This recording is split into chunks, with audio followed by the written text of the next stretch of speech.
39ኛው የአፍሪካ ህብረት የመሪዎች ጉባኤ ላይ የተባበሩት መንግስታት ድርጅት ዋና ጸሐፊ አንቶኒዮ ጉተሬስ ባደረጉት ንግግር ባለፉት ዓመታት የአፍሪካ ህብረትና የተመድ ትብብር ወደ አዲስ ምዕራፍ መሻገሩን አንስተው ሰላምና ደህንነትን የተመለከተ የጋራ ማዕቀፍ መኖሩ ዘላቂ ልማትና ሰብአዊ መብት ላይ ትብብር እያደረጉ መሆኑን ነው የጠቀሱት። The African Union is a flagship for multilateralism. በአፍሪካ ሀገራት ጉዳዮችና በተለያዩ አህጉራዊ ተነሳሽነቶች ዙሪያ ለአፍሪካ ህብረት የማያወላውል ድጋፍ ሳደርግ ቆይቻለሁ። ለፍትህና ለእኩልነት በምታደርጉት የጋራ ትግል ውስጥም ያሳያችሁት ጥንካሬ እጅግ ልብ የሚነካ ነው።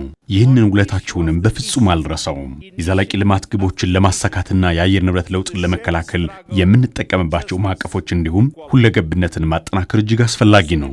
አህጉሪቱ በ21ኛው ክፍለ ዘመን የዓለም አቀፍ የገንዘብና የፖለቲካ ስርዓት ውስጥ ተገቢውን ድርሻ ማግኘት እንዳለባት እናምናለን። በዚህም በተባበሩት መንግስታትና በአፍሪካ ህብረት መካከል ያለውን ትብብር አዲስ ምዕራፍ ላይ መድረሱን አንዱ ማሳያ ነው። አፍሪካ በህብረቱ ጠረጴዛ ዙሪያ መኖር አለባት ያሉት ዋና ጸሐፊው አንቶኒዮ ጉተሬስ አፍሪካ ድምጿ እንዲሰማና በጸጥታው ምክር ቤት ቋሚ መቀመጫ እንድታገኝ ጥረታቸውን አጠናክረው እንደሚቀጥሉም አንስተዋል። This is 2026, not 1946.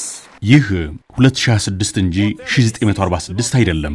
በመሆኑም አፍሪካ በተመድ የጸጥታው ምክር ቤት ቋሚ መቀመጫ ሊኖራት ይገባል። እስከ ስልጣን ዘመን የመጨረሻ ድረስ አፍሪካ በተመድ ውስጥ ያላት ሚና ከቀዳሚዎቹ ተርታ እንዲሰለፍና በሁለቱ ተቋማት መካከል ያለው አጋርነት ከምንጊዜውም በላይ እንዲጠናከር ለመስራት ቃል እገባለሁ። And the UNIT initiative to strengthen UN support to Africa and beyond.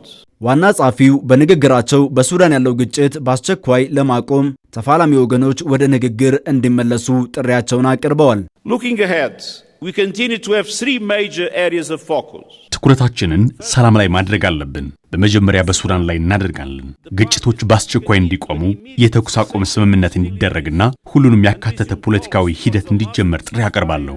በተመሳሳይ በዲሞክራቲክ ሪፐብሊክ ኮንጎ ያለውን የጸጥታ ሁኔታ የአህጉሪቱን የግዛት አንድነት በማክበር አዲስ የተኩስ አቁም ስምምነት ተግባራዊ እንዲሆን እንሰራለን። በሊቢያ በኩል ደግሞ በተባበሩት መንግስታት የድጋፍ ተልዕኮ የሚመራው የሰላም ሂደት ሊደገፍ ይገባል። በምዕራብ አፍሪካ የሚታየውን ተደጋጋሚ የጥቃትና የሽብርተኝነት እንዲሁም የመፈናቀል አዙሪት ለመግታት ቅንጅታዊ ስራ ያስፈልጋል።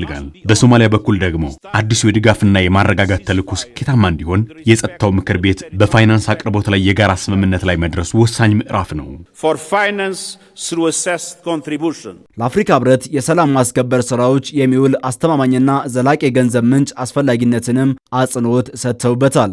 From day one of my mandate, ባለፉት 10 ዓመታት ውስጥ የተባበሩት መንግስታት ድርጅት ያሳየው አጋርነት በማይናወጥ አጋርነትና በጽናት ላይ የተመሰረተ ነው። ጠመንጃን ድምፅ አልባ የማድረግ እቅድን ከመደገፍ ጀምሮ ለአፍሪካ ሰብአዊ ተቋማት ግንባታና ለፖለቲካዊ ሽግግር ሂደቶች ስኬት የምናደርገውን ድጋፍ አጠናክረን እንቀጥላለን።